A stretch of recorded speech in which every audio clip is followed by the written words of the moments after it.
Bienvenue à vous tous. Donc, on est extrêmement heureux de vous recevoir. C'est la première fois depuis très longtemps, depuis plus de 2 ans, qu'on est aussi nombreux parce que c'est autorisé.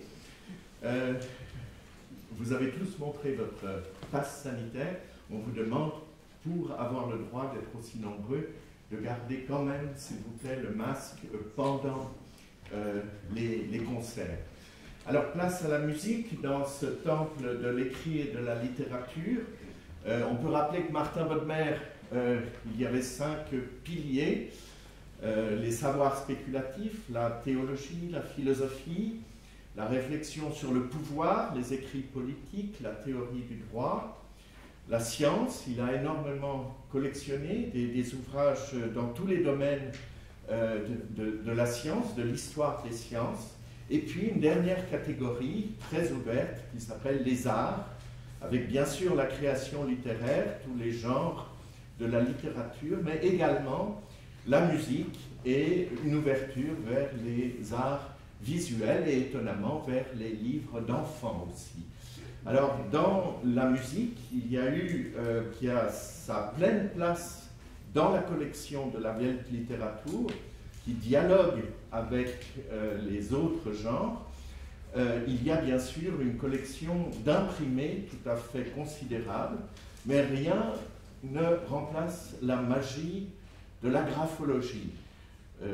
Martin Bodmer hérite de l'écrivain juif viennois Stefan Zweig de cette fascination, de cet envoûtement face aux documents qui témoignent de la trace subjective du créateur qui est l'autographe. Et donc tout ce que vous entendrez ici ce soir, ainsi que les 9 et 10 octobre, puisqu'il y a 3 concerts qui se suivent, ce sont entièrement et totalement des interprétations d'œuvres dont le manuscrit autographe est conservé ici à la Fondation Martin Bodmer. Alors, nous célébrons quelque chose de tout à fait émouvant ce soir. Ce sont les 70 ans de la proclamation de la Bibliotheca Bodmeriana. Après les années de guerre et les difficultés, la terreur devant la destruction des bibliothèques, des archives, des librairies, des musées, où prévalait le modèle de l'arche de Noé, de la cachette, du bunker, du refuge, où quelque part en Europe, alors que les destructions aux alentours étaient partout, eh bien, il y avait le lieu d'un rassemblement, d'une arche de Noé, de la quintessence de la pensée humaine dans son meilleur mise par écrit. 1946, tout se détend, visite de Winston Churchill ici, le 14 septembre 1946, pour remercier Martin Bodmer de ce qui a été fait pendant la guerre. Et puis, le 6 octobre 1951, il y a 70 ans jour pour jour, les 2 bâtiments érigés par l'architecte von Berchem sont terminés. L'ensemble du déménagement de la collection de Martin Bodmer de Zurich à Colonie est terminé. Il peut proclamer la création de la Bibliotheca Bodmeriana. C'est donc un jour tout à fait considérable pour notre institution et pour la mémoire de Martin Bodmer. Alors on est très heureux qu'à cette occasion, Muriel Brandt, médiéviste méritante, qui est là tout à fait dans la continuité de mon prédécesseur Charles Mella, lui-même médiéviste, qui a fait son mémoire de fin d'études chez le professeur Tillet et qui a reçu le Grand Prix Metin-Arditi pour ce mémoire. Eh bien, Muriel Brandt, qui fait un stage chez nous, a pris sur elle de composer ces 3 concerts. Le premier des 3, c'est ce soir. Il y en aura encore un samedi et un dimanche. Et vous avez dans la plaquette la totalité des notices et des facsimilés de très très belles photos de Naomi Wenger de toutes ces œuvres qui seront jouées.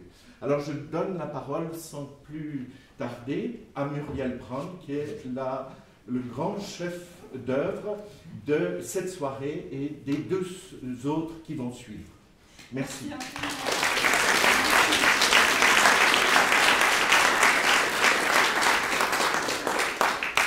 Bienvenue à toutes et à tous. Ça me fait très plaisir de vous recevoir ce soir ici, à la Fondation Martin Bonnemer. Comme le professeur Berchtold a déjà donné de très intéressantes explications, je vais m'en limiter au minimum.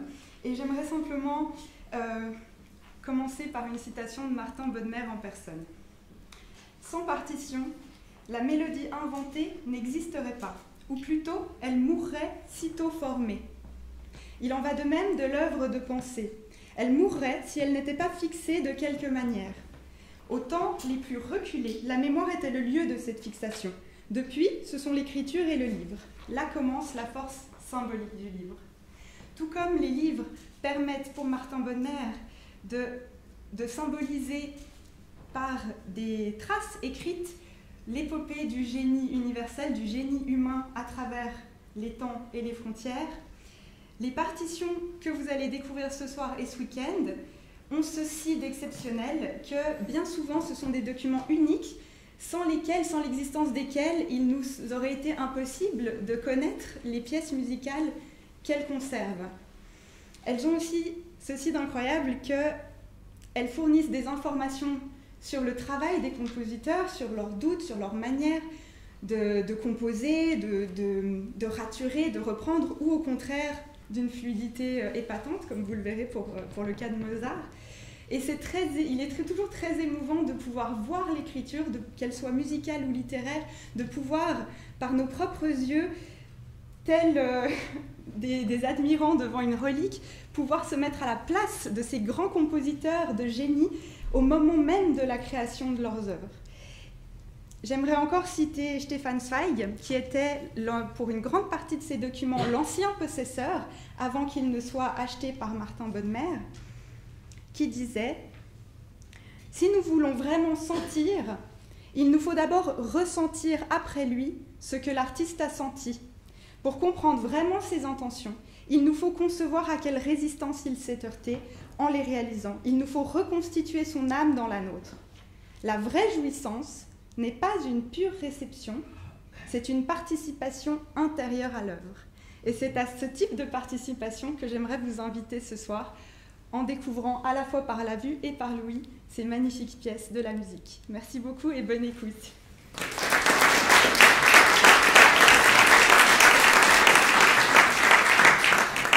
Évidemment, il faut quand même que je vous présente les premières pièces. Donc nous allons commencer ce programme par 4 chansons de Georg Friedrich Händel qui sont conservées dans un manuscrit anglais. Ce sont 4 chansons qui sont extraites toutes d'œuvres de jeunesse de plusieurs de ses opéras. La première chanson en français, Sans y penser, à Tircis G. Suppler, provient de sa cantate française, composée en 1707. Ensuite, vous entendrez une autre chanson en français très brève, Quand on suit l'amoureuse loi, dont nous n'avons pas d'autres témoins écrits que ce manuscrit pour nous la transmettre.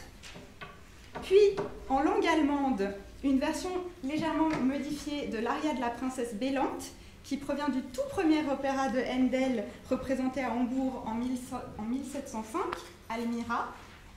Et puis finalement, la seconde aria de sa cantate espagnole, qui a servi de base pour l'air en langue espagnole, une version légèrement remaniée. Et donc, c'est Händel qui, 40 ans plus tard, se retrouve à avoir l'occasion, dans des circonstances qui nous sont très obscures, mais a eu l'occasion de introduire dans ce manuscrit anglais qui était dédié à son œuvre, d'introduire 4 de ses pièces en différentes langues, donc sur 5 pages de sa main, peut-être pour une connaissance qui appréciait sa musique. Et en tout cas, je trouve touchant que 40 ans après, il ait choisi ces 4 œuvres pour, comme une sorte de rétrospective de son parcours et de son œuvre vocale. Voilà. Donc je vous souhaite une bonne écoute et merci beaucoup.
soin de cette affaire, il pourrait bien se dégager sans s'y penser.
Der Mond spricht Volkes Frauengelein.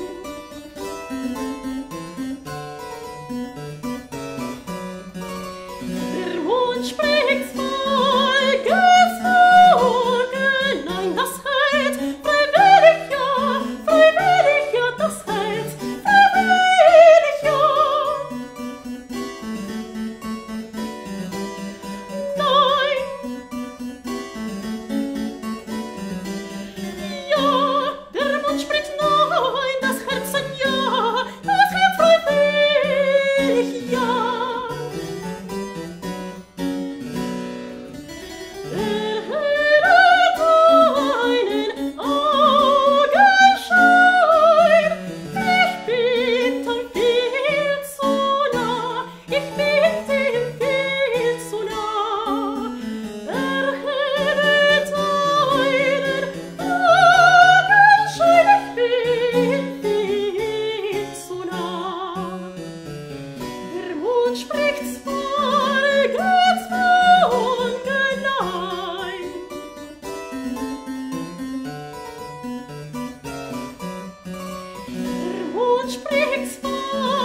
mots. Il s'agit d'une œuvre de Jean-Jacques Rousseau. Alors, le professeur Jacques Berchtold, ici présent, vous en parlerait bien sûr mieux que moi, mais je vais quand même vous en dire quelques mots. Donc, il s'agit d'une mise en musique d'une romance du poète Arnaud Berquin, qui publie en 1776 son recueil, justement, de romances, dont ce texte, intitulé « Plainte d'une femme abandonnée par son amant auprès du berceau de son fils ».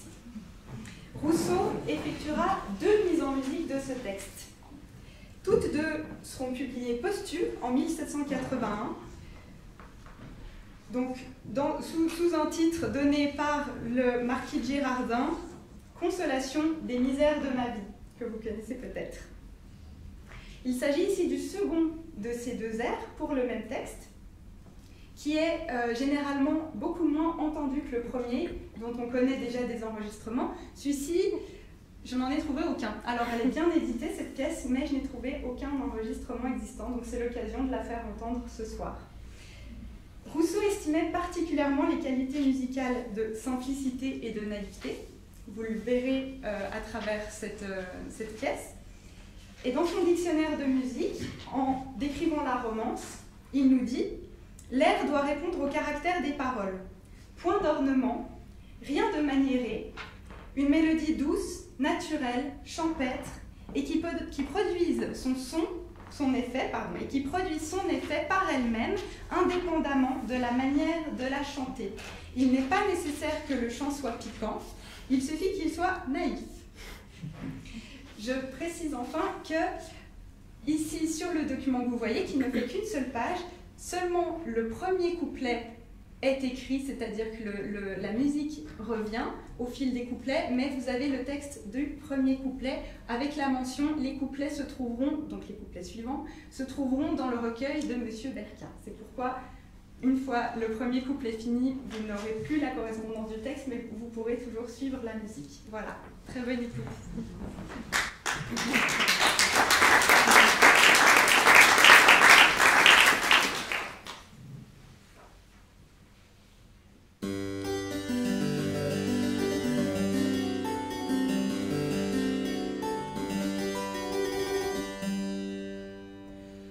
Oh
que tu retraces à mes yeux.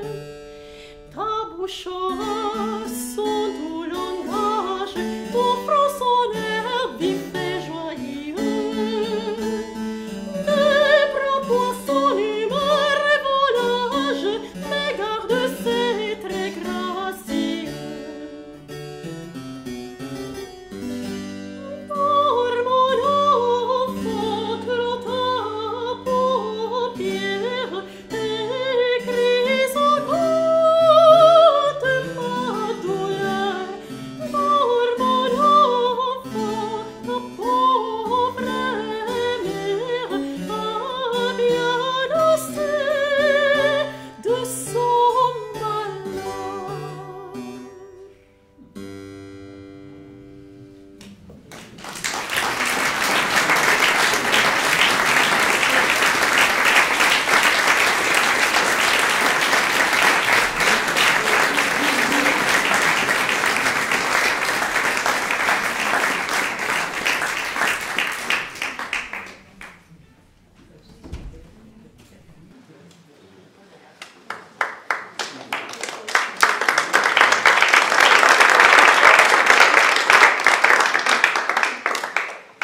Alors, nous allons maintenant passer à la deuxième partie de ce concert, qui est donc le fameux quintet en ré majeur écrit par Mozart, pièce que Martin Bonnemer considérait lui-même comme le fleuron de sa collection. Il était très heureux d'avoir réussi à l'acquérir en 1969, donc 2 ans avant sa mort, parce que pour lui, ça venait parachever parfaitement sa collection musicale. Et pour cause, ce quintet a été composé à la fin de l'année 1790, année qui pour Mozart avait été particulièrement difficile à vivre, année où il a été accablé par le manque d'argent, par la maladie, par l'épuisement de son inspiration. Jusqu'à la mi-novembre, où comme par magie, le souffle vital revient et l'énergie créatrice revient enfin. À partir de là, les 12 mois qui lui restent à vivre, puisqu'il est mort en 1791, durant ces 12 derniers mois, il sera particulièrement prolifique, à commencer par ce grand quintet, et c'est également à cette période qu'il composera La Flûte enchantée et le Requiem qui sera laissé inachevé. Ce qui est très intéressant avec ce manuscrit précisément, qui est donc le seul à contenir cette pièce, et qui a été édité pour la première fois posthume en 1793, dans une version qui tient compte de certaines ratures que vous allez pouvoir observer au début du mouvement final. Le tout premier motif, vous verrez qu'il est barré et corrigé au-dessous. Et c'est la même chose à chaque fois que le motif revient. On a cru, pour cette première édition, qu'il s'agissait... Alors, on ignore de qui a réellement effectué cette rature, mais pour la première édition, on a cru qu'il s'agissait de Mozart, donc on a édité en l'état avec la correction, donc en 1793, et c'est seulement en 1967 que l'édition a pu être corrigée sur base de ce manuscrit et que la version originale voulue par Mozart a pu être restituée. Donc pendant près de 2 siècles, cette pièce a été connue dans une version tout autre, et c'est grâce à ce manuscrit qu'on a pu rétablir la volonté véritable de Mozart, et c'est dans cette première version voulue par Mozart que vous allez l'entendre ce soir. C'est un manuscrit particulièrement exceptionnel en cela que vous verrez qu'il ne possède quasiment aucune rature. Et ça correspond tout à fait au témoignage contemporain de Mozart qui expliquait sa manière de composer d'un élan, d'un seul et unique élan, sans rature, comme inspiré d'une entité supérieure. Je vais, pour illustrer cela, vous lire une dernière citation de Stefan Zweig qui parle des manuscrits de Mozart de la sorte. Nous avons la surprise de constater qu'il n'existe absolument aucune esquisse, que n'existe de lui que des manuscrits écrits d'un seul trait, d'une écriture légère et rapide. Et notre première impression de ces feuilles est celle-ci. Ce sont des manuscrits recopiés. Quelqu'un a dicté à cet homme et il n'a fait que transcrire en toute hâte cette dictée. Il n'a été qu'un copiste, celui qui a écrit au net. Et nous faisons la même constatation avec des manuscrits de Haydn ou de Schubert. Nous n'y trouvons pas non plus d'études préparatoires, ni même de signes d'application au travail. La création, pour eux, est un flux, un élan, une légèreté. Il a donc suffi d'un coup d'œil sur les manuscrits pour avoir déjà une première vue sur notre mystère de la création. Dans un état... la création afflue en lui et coule à travers lui, de même que l'air passe par la flûte et s'y métamorphose en musique. L'artiste est l'agent hypnotisé d'une volonté supérieure. Il n'a lui-même rien d'autre à faire qu'à reproduire fidèlement ce que cette volonté supérieure exige de lui. Il n'a qu'à faire passer une vision intérieure à l'extérieur sans la modifier.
remercie infiniment pour votre écoute. Si vous voulez de plus amples informations, nous avons sorti une publication pour l'occasion qui a été rédigée en collaboration avec David Burkert qui est dans la salle. Tu peux te lever, David.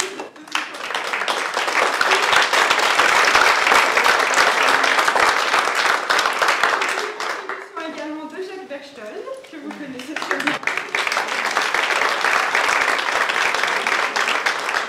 Et celle de Sébastien Brugière également. Voilà. Dans cette publication, vous aurez des informations plus détaillées, non seulement sur les 3 pièces que vous venez d'entendre, mais également sur le reste des pièces qui seront jouées au programme du samedi et du dimanche prochain. Et maintenant, je vous invite à passer à côté. Nous avons quelques boissons à vous offrir, donc pour vous proposer d'échanger. Et si jamais vous avez